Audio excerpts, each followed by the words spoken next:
All right, so I'm going to get started already. Today, we are going to focus on identifying vocabulary words related to the topic. I think if you can recall, the previous lesson we were doing descriptive. Okay, I think at Sec 2 level, most of the time schools will introduce you to descriptive writing as well as expository writing. Okay, so these two genres are mainly covered in Sec 2. Of course, they might do some revision on personal recount. But otherwise, I think mostly they will be covering a lot more on expository already. Okay, but this one particularly for descriptive, because we are going to identify vocab words that are related to the topic, employ the 5 senses. Okay, basically we will think of words that will appeal to the 5 senses, right? So it's to basically evoke, okay, the senses of the reader. So generally, these 2 points basically are mainly for your descriptive writing, because descriptive writing have a certain kind of format as well as requirement. If you want to write a good descriptive, you definitely need to use a lot of good vocab words, right? You need to make your writing more precise, use concrete words. You also need to be able to appeal to the senses, okay? So it's mainly for descriptive essay.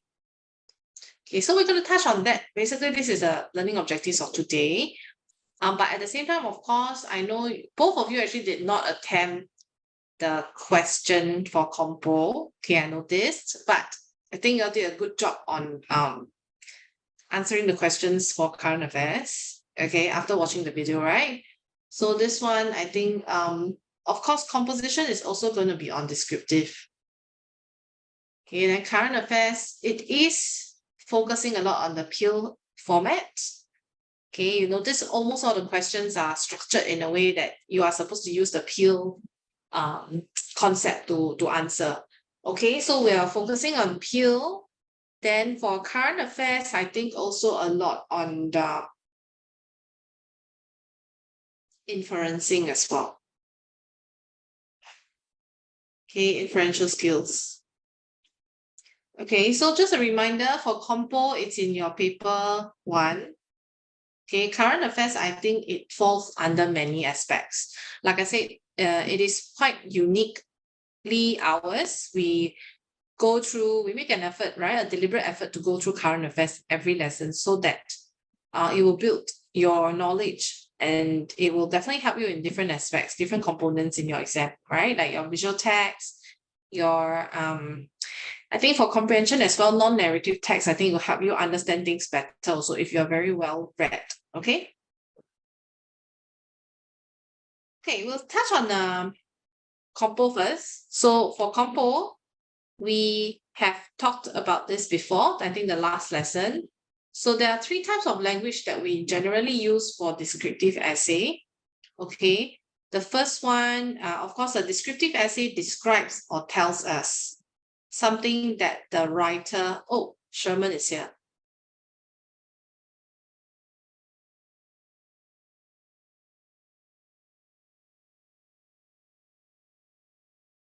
Hi, Sherman. Okay. We were just talking about the learning objectives today and basically also focusing on, oh, Kit Ming left and come in. I think his connection was not good. Kit Ming is here. Yeah. Sherman. Okay, we're missing out one person, but Kieran is not here. Okay, never mind. Okay, we okay? So we were just, I think Sherman, you just came in. We were just talking about the learning objectives. Okay, today is still on descriptive. We did descriptive class lesson. Today is a recap class. I think we will need to know how to actually evaluate a piece of descriptive essay also. Okay, it's not just about writing it, but also more of like how you are able to evaluate. How do you see this piece of writing? So the moment you can evaluate, basically it's like marking, right? So the moment if you can mark someone else's writing, then you will also become better at it. Okay? And you will be, it's a self-consciousness kind of thing. So if you can mark, you can, sometimes will reflect on other people's work, then it also reflects on your own work as well. Yeah? Okay, so this one we have A descriptive essay describes or tells us about something that the writer has experienced, right? So, okay, it is an experience, but then again, some students will then mix it up with personal recount. They say, sure, the personal recount also something that the writer experienced, right? Okay, so then some students may fall into the notion of writing it in the form of a personal recount, which will then not be correct anymore because there is a certain expectation in terms of formatting. Okay, so topics may include an object, a place, a person, or an event.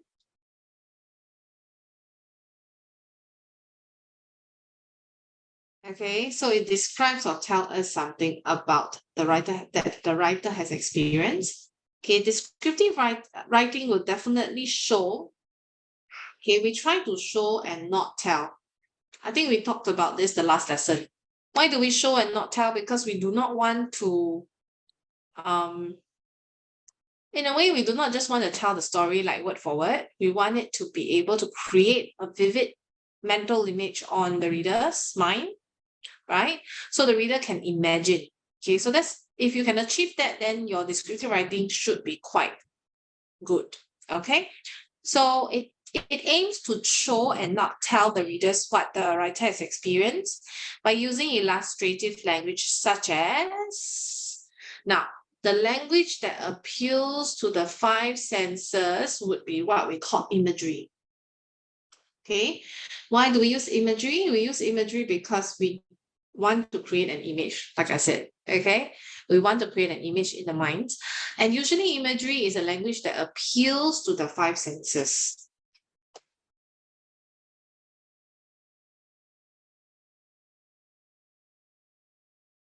Okay, so that's one of the language that we tend to use for descriptive writing. The other two, one of it will be what we call figurative language. I think we spoke about it last time, right? Comparison between unlike things, that will be like metaphors. Okay, similes, personification. Okay, of course, we do have other figurative language which you might have learned in literature, right? Things like, for example, oxymoron, a pun, hyperbole, right? So these are some other example.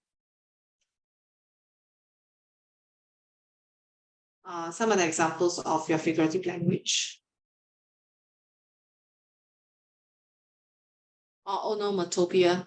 All these are different examples, but precisely because we are doing descriptive writing, I think it's important to include some, not overly, but it's good to include some figurative language as well. Okay. So last one is the third type of language, which is what we call precise language. Okay. The reason why we want to use precise language is because we do not want to be too, especially so for descriptive, because we want to be precise. You want to give concrete details. Okay, so the concrete details, oops.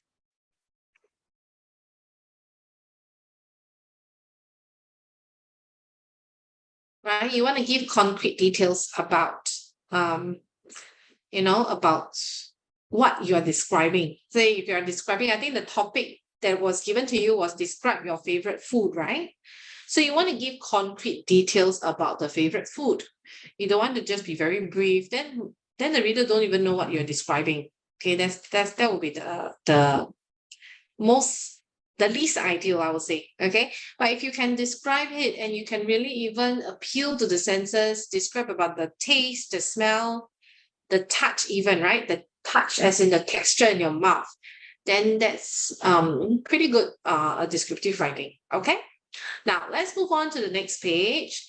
So next page, we talked about the different types of figurative language. We were just talking about it just now. So the first one is what we call metaphor, right? Like love is a rose. Is love literally a rose? No, but we are actually, these are two very comparison like or as. Oh, sorry. I think this one is simile. Okay, because like or as, right? As meek as a deer, right? So this one is a simile instead of metaphor. This group of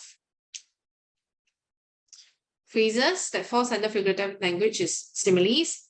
Then, of course, the second one is comparison using is. So this one is actually what we call metaphor, right? So metaphor. This thing is this thing, but are they really literally the same, or are they the identical ones? They're not. We are just actually matching unidentical things together to make meaning. Okay, so metaphors, right? And then last one, of course, is personification. Personification is giving human qualities to inanimate objects, okay, that are not human. Things like the thunder clapped. So thunder is not a living thing, but clapping is an action done by a human, right? So in this case, the thunder clapped. We are actually using personification here. Okay. So these 2 pages basically, oh wait, I think there's one more page there. Yeah. Okay, I'm going to finish this up, and that will summarize the revision for descriptive, and then we're going to move on to looking at how to create a piece later. Okay, so introduction. Okay, for introduction, I think we are very familiar with the format. Generally, it's always intro, body paragraphs, conclusion. Okay, but there is a slight difference between if let's say if it is a personal recount versus descriptive. Because personal recount, usually at the beginning, you will use things like maybe flashback or even setting the situation, giving even defining certain terms, right? Descriptive essay also can use defining certain terms, but it seldom uses flashback because it's not a narrative. It's more like a descriptive. Okay. Narrative, basically there's a storyline, there's a rising action, climax, falling action. Okay, but for descriptive, not so much. There is a certain way to organize your ideas for descriptive writing, and we'll talk about it later in the next slide.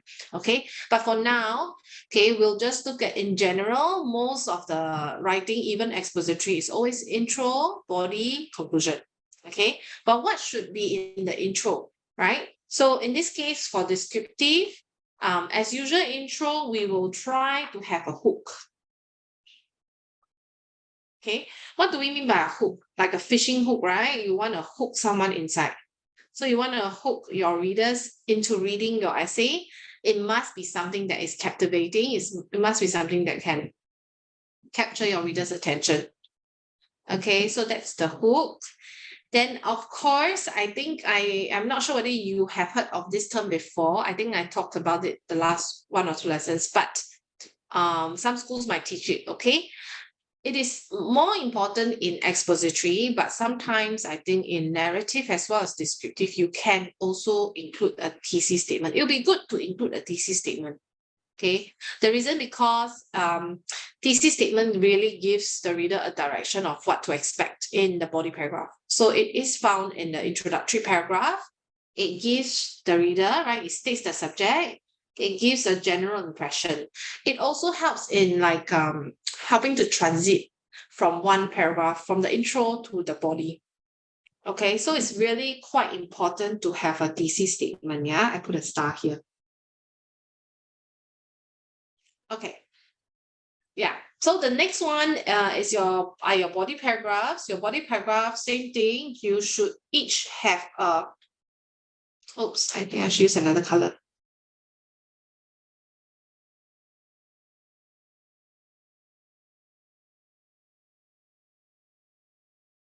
Okay, you should each have a topic sentence, right? Give the main point of the paragraph. And basically, you're supposed to use transitions. Like I said, if you were to organize it very well, there's a very smooth transition. You get extra points for content as well. You'll be marked on organization of ideas under content. Okay. Generally, 20 marks for language, 20 marks for content.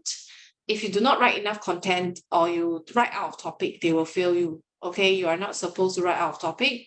And usually if you write out of topic, generally you will fail the entire entire essay writing, because if don't have enough content, right, then they say they cannot count in the language.